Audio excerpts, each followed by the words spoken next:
Our next speaker will be Reverend Dr. William Barber. We had given Dr. Barber, Reverend Doctor, a opportunity to Skype in, but he has decided that he wanted to be here. And I know that physically it is quite painful for you, sir, physically. But I said physically. I see you looking at me like that. But I know that your heart is here. And Reverend Barber is a pastor of Greenleaf Christian Church, Disciples of Christ in Goldsboro, North Carolina, an architect of the Forward Together moral movement that gained national acclaim with its Moral Monday protests at the North Carolina General Assembly in 2013. These weekly actions drew tens of thousands of North Carolinians and other moral witnesses to the state legislature. And we thank you for your leadership, and we thank you for being here. Thank you so much, Mr. Chairman, and not as painful as some of the things we're seeing happening in voter suppression. And I'm glad to be here, and Moral Monday has also spread to other states as well now.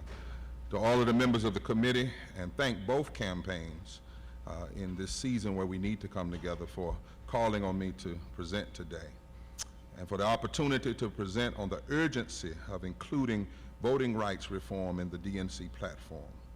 Immediately restoring and expanding sections 4 and 5 of the Voting Rights Act by passing the Voting Rights Advancement Act, along with legislation to curtail the power of Citizens United, must be the part of the platform to save our democracy from a hostile corporate takeover and build a progressive moral agenda where all voices are valued. In my lifetime, I was born August 30th, 1963, the Voting Rights Act was passed. It was the bloodshed in Selma at the Edmonds-Pettus Bridge that provided the ink and in the pen of history that signed into law the Voting Rights Act of 1965. But today, because of the action of 5 Supreme Court justices and Republican congressional leadership that has refused to do its job, the march of history has regressed, much of the ink has been erased, and the U.S. Attorney General has less power today to enforce voting rights and voting protection than the Attorney General had August 7th, 1965, the day after the signing of the Voting Rights Act. Are we willing to say that the blood on the streets of Selma and across the South was shed in vain? Voter suppression tactics are being passed with abandonment, by aggressiveness by legislators and governors, especially in the South, who no longer worry about the accountability structures of the VRA in place. They are trying to prevent a third Reconstruction from growing into full adulthood. Number 2, next Saturday on June 25th, 2016, the Congress will have, in essence, engaged in a 1,095-day filibuster of voting rights reform in a sustained refusal to fix the Voting Rights Act. This will be 1,094 days longer than Strom Thurmond filibustered the 1957 Civil Rights Act. The Voting Rights Act should not be a partisan issue. It should be a common cause, and at its inception, it was a Republican and a Democrat together that introduced it into Congress. Voting is at the heart of our democracy, and if we do not fix what the flawed Shelby decision did to nullify the pre-clearance enforcement protections of Section 5, then, as Fannie Lou Hamer said before the Democratic National Convention, we must all again question America and the state of our democracy. Number 3, this will be the first presidential election since Ms. Hamer spoke out more than 50 years ago without the full protections of the Voting Rights Act. There is no greater example of the impact of new regressive voting rules on voters of color than in North Carolina, which passed the nation's most expansive voter suppression law following the evisceration of the VRA's pre-clearance protection. In fact, the day of, Mr. Chairman, that Shelby was passed, the leader of voter suppression in our state said this, and I quote, "Now that the headache has been removed, we can move forward with the full bill." But North Carolina is not alone. A bevy of voting restrictions have been enacted across the South, especially even as new data shows that by registering 30% of African Americans to vote in the unregistered African Americans to vote in the South, coordinated with the votes of Latinos and progressive whites, we could, for the first time in 50 years, break open the solid South. My 5th point, Prior to the Shelby decision, 40 counties in North Carolina were covered under the Voting Rights Act and subject to federal preclearance requirements, and we still had to fight then, even Democrats. After Shelby, North Carolina passed some of the most restrictive and regressive voting provisions in the country, which is under litigation now in the Fourth Circuit. We go to trial this Tuesday, McCory versus North Carolina NAACP. Number 6, its breadth and effect is striking, targeting nearly every aspect of the voting process. It decreases the early voting period by a full week, eliminates same-day voter registration, eliminates out-of-precinct provisional ballots, expands voter challenges at the polls, eliminates pre-registration for 16 and 17-year-olds, eliminates straight party ticket voting, eliminates a state mandate for voter registration in high schools, among other provisions. In short, it eliminates virtually all of the measures that were responsible for expanding voter access over the past 2 decades. And this would not have been possible if we had pre-clearance. We went to trial. Our case included 50 live witnesses and 1 million pages of evidence. We presented uncontroverted data demonstrating the law's disparate impact on voters of color. During the 2012 presidential election, 70% of African Americans who voted did so through early voting. Latinos are registered at lower rates, but they have disproportionately used same-day registration. Although blacks make up a little over 20% of the electorate, 41% use same-day registration. Among registered voters, African Americans are more than twice likely as whites to lack a state-issued photo ID. More than 218,000 voters in North Carolina lack a state-issued ID. Number 7, the lack of courage of this Congress affects the whole nation, but its effects are egregious in the 11 former Confederate states. In these states, you make up 162 electoral votes, 22 U.S. senators, 13 governors, and 31% of the U.S. House. It is still true, if you can control the South, you can go a long ways to controlling the nation. Number 8, let me also note another disturbing fact about this political season. We have had an entire presidential primary campaign asking citizens of these United States to cast their vote, and yet not one presidential debate, Democrat or Republican, on either side has been dedicated to addressing voter suppression, systemic racism as it relates to voting, and calling for full restoration of the Voting Rights Act. Not one on either side. Not one candidate has done a major speech on the Voting Rights Advancement Act. Not one.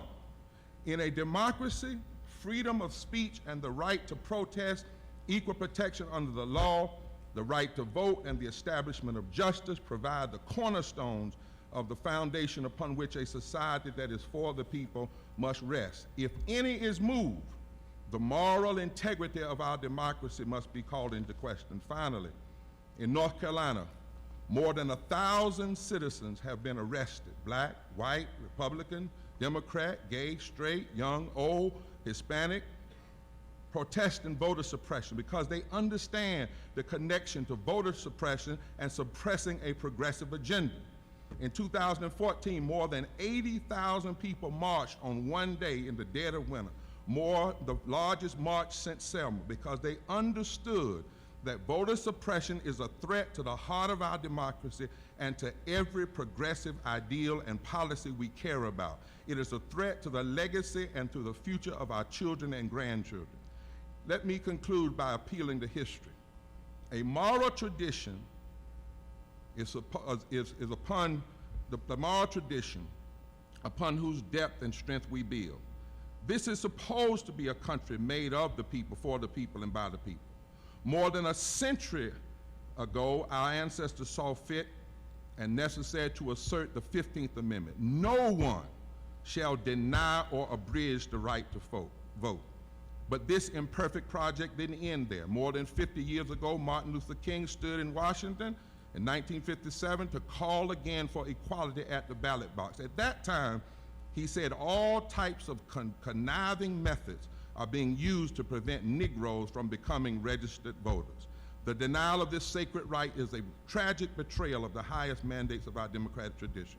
Our religious tradition speaks strongly about the disenfranchisement of minorities and the poor. The prophet Isaiah said, "Woe unto those who legislate evil and rob the poor of their right." The Quran says, "O you who are faithful, be ever steadfast in your devotion to Allah, bearing witness to the truth in all equity, and never let hatred of anyone lead you into sin, the sin of deviating from justice." And Jesus harshly spoke against hypocrisy and called us to focus on the weightier matters of the law: love, justice, and mercy. So I believe any national platform that does not call for the immediate restoration and expansion of the Voting Rights Act, beginning with, not ending, beginning with the passing of the Voting Rights Act Amendment Act, and any platform that does not champion legislation to undo Citizens United's impact would be morally indefensible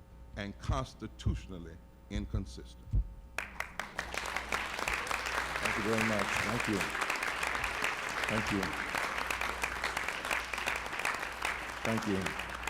Reverend Barber, in North Carolina, You're gonna get both. after the election where Kay Hagan lost by less than 2 percentage points, if I remember correctly. Yes, It was interesting that after the election, with all kinds of shenanigans going on in North Carolina, that everybody just moved on. Right.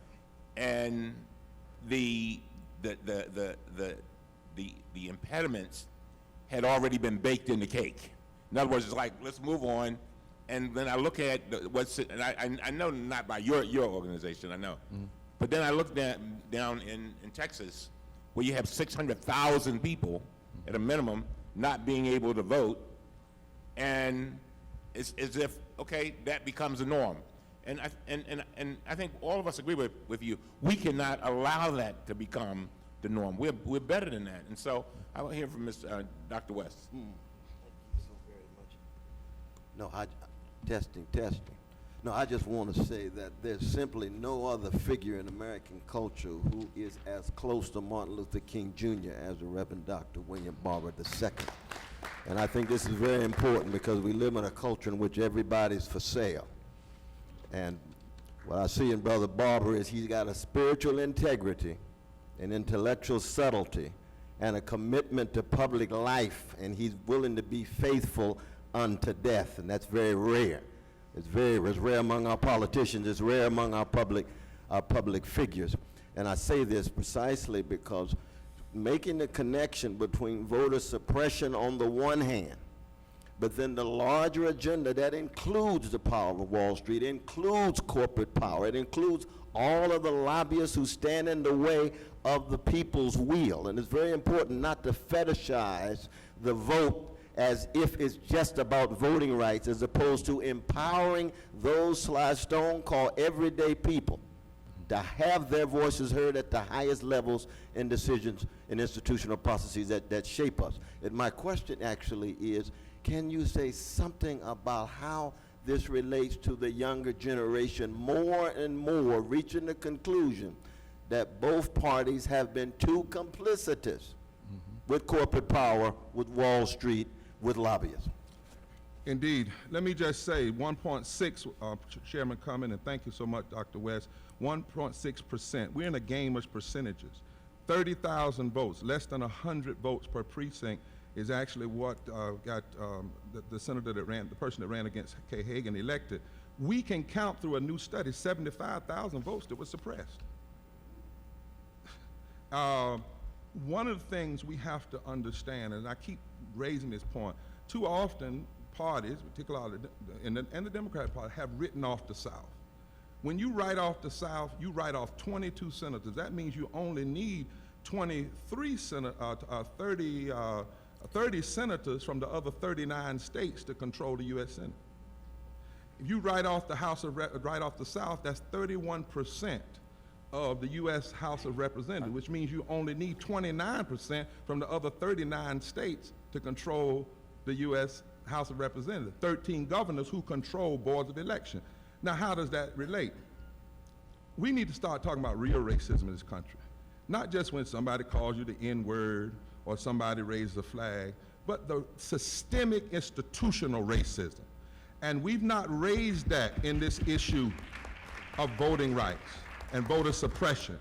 And how, think about it, for 1,094 days, the leadership of the United States Congress has refused to even have hearings. That's longer than Strom Thurmond. That's longer than Strom Thurmond filibustered. But we also have to understand, Dr. Weston, to your point, is that you can't be concerned about, for instance, economic sustainability, poverty, and living wages, and then not say anything about voter suppression. You can't be concerned about health care and environmental justice. You can't be concerned about criminal justice reform. Because how do DAs become DAs? They get elected. How do judges become judges? They get elected. How do we get these bad laws like stand your ground? It's from people who get elected. So you cannot dismiss the two. If you are concerned about a progressive agenda and say nothing or not even have a national conversation about voter suppression, then your concern is strange to say the least. And I would say that to either party, particularly to the Democratic Party. I was in Appalachia the other day. 5 new branches up there in the NAACP. I was up there, hundreds of people in Appalachia, where the counties are 90% white and 89% Republican. And we're organizing in Appalachia, in the West.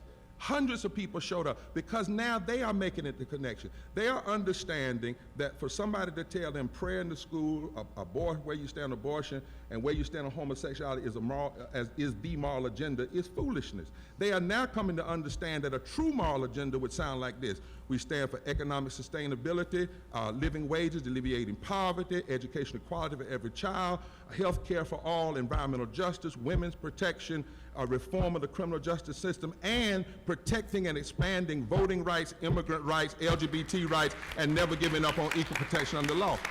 So in these Republican counties, you can go online and see it. We're organizing, Representative Ellison, hundreds of people. If you put together and that's why lastly, the third Reconstruction, I believe we're in the adolescent stage of a third Reconstruction. I think Black Lives Matter is a piece of it. I think the environmental movement is a piece of it. I think the LGBT movement is a piece of it. I think the peace movement against xenophobia. I think Moral Monday is a part of it. And you put all of that energy together and you have protected voting rights that where retrogression cannot happen, because that's what's happening. Retrogression. These legislators are taking us backwards because they don't have to go through pre-clearance. But if it could be stopped on the front end, and then you put all of these movements together, we can see a third Reconstruction come to full adulthood. And if that happens, we will fundamentally change this country as the first Reconstructors changed it in the 1800s, the second Reconstructors changed it in the Civil Rights Movement. We can in fact change it today, but we can't do it unless we fight over this issue of voter suppression and voter rights. Ms. Schaefer, and then Mr. Ellison, and then we're going to have to move to the next witness. Ms. Schaefer. Thank you. Mr. Ellison. Thank you, Reverend. I am embarrassed that I live as a gay Jewish woman in North Carolina with a governor like Pat McCrory, and we have all of our elected officials, for the most part, Republican, and discriminate against us too. So we're all in the same boat. There's always been voter suppression in the South, I understand that, and now there's bathroom suppression. But my question is, how do we stop voter suppression so that people can vote and vote in the proper representatives if they can't vote? It's a catch-22. Well, exactly, which is why, number one, we have to put everything on the table to at least get the passing of the Voting Rights Advancement Act, to restore pre-clearance. Because if you don't have pre-clearance, it means these laws can be passed, they can be unconstitutional, but it puts the weight on the people who've been suppressed by these laws to then raise the money and then go to court on the back end. So right now, for instance, in North Carolina, all of the things they have done would not have been allowed if we had pre-clearance. That's number one. So we have to make that a centerpiece, and you can't make it a centerpiece if you're not even willing to talk about it in your debates. If you're not even willing to have national speeches, like we have a national speech on security, we ought to have a national speech on the state of voting rights, because as Lyndon Baines Johnson said when the Voting Rights Act was passed in 1965, this piece of legislation was as important or maybe more important than any victory we ever won on the battlefield. Number two, we have to organize from the bottom up and build fusion coalitions, because these state legislatures have decided to engage in voter suppression on steroids. I mean, one of the officials in North Carolina said, if what we're doing hurts students, lazy students, so be it. If what we're doing hurts Democrats, so be it. If what we're doing hurts lazy blacks who want free stuff from the government, so be it. Said that. So that's why I'm contending if we really do need to have a conversation about race and class, but it just doesn't need to be on the peripheral, on the surface. The next thing I want to do is mention is that we have to understand the connection. And you know this, you mentioned the bathroom bill. Actually, it's not a bathroom bill. And if we talk about it right, we can build fusion coalition.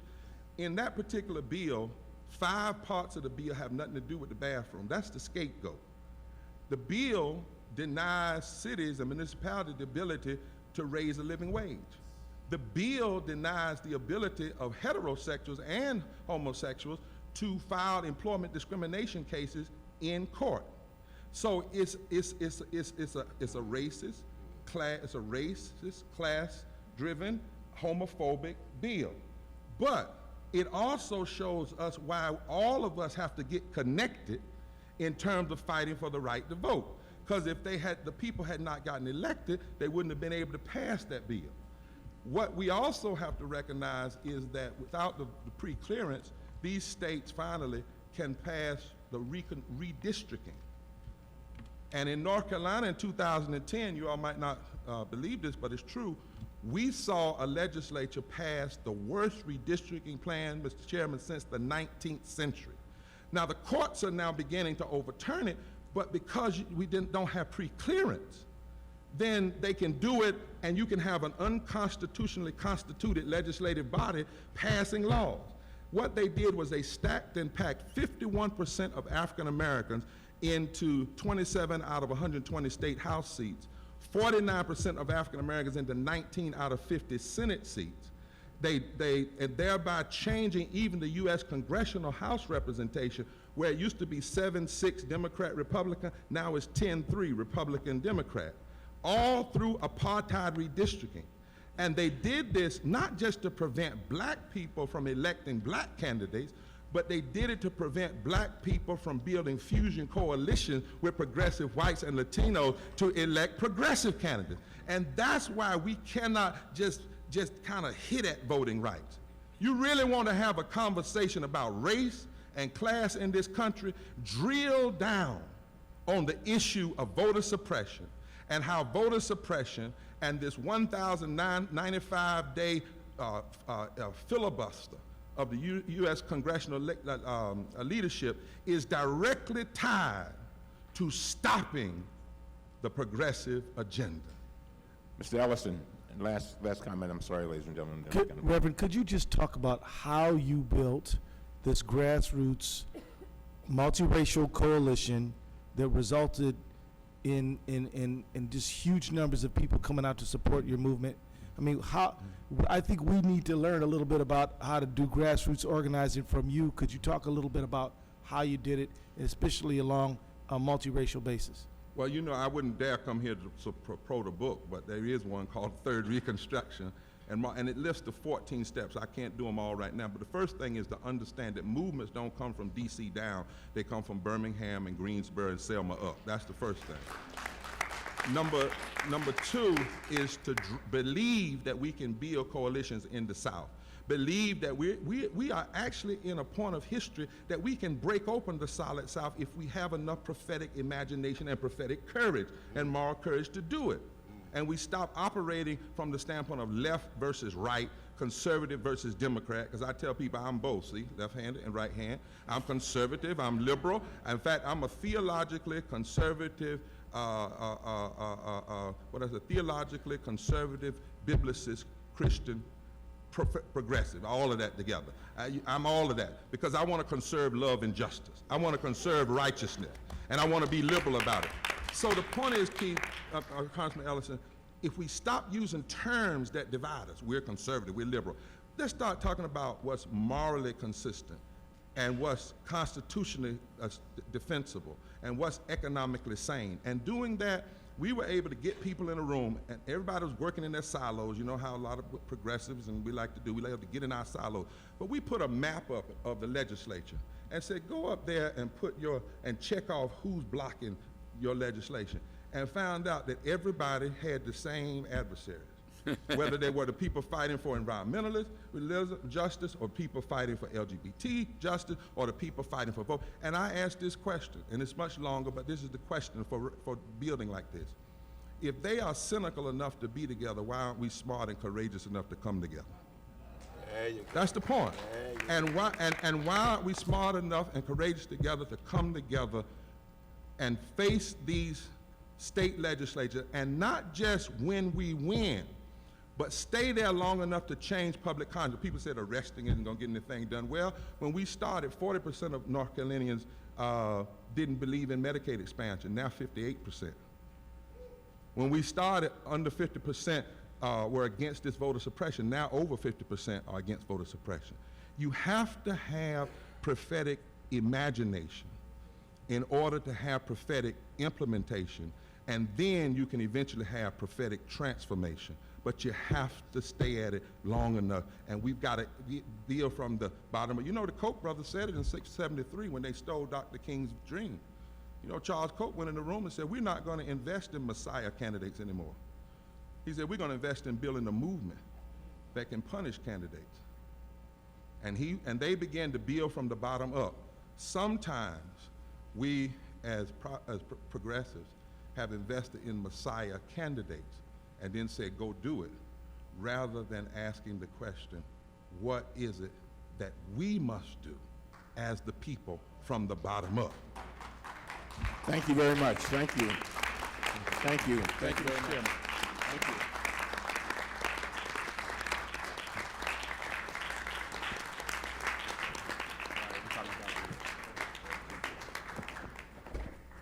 Thank you.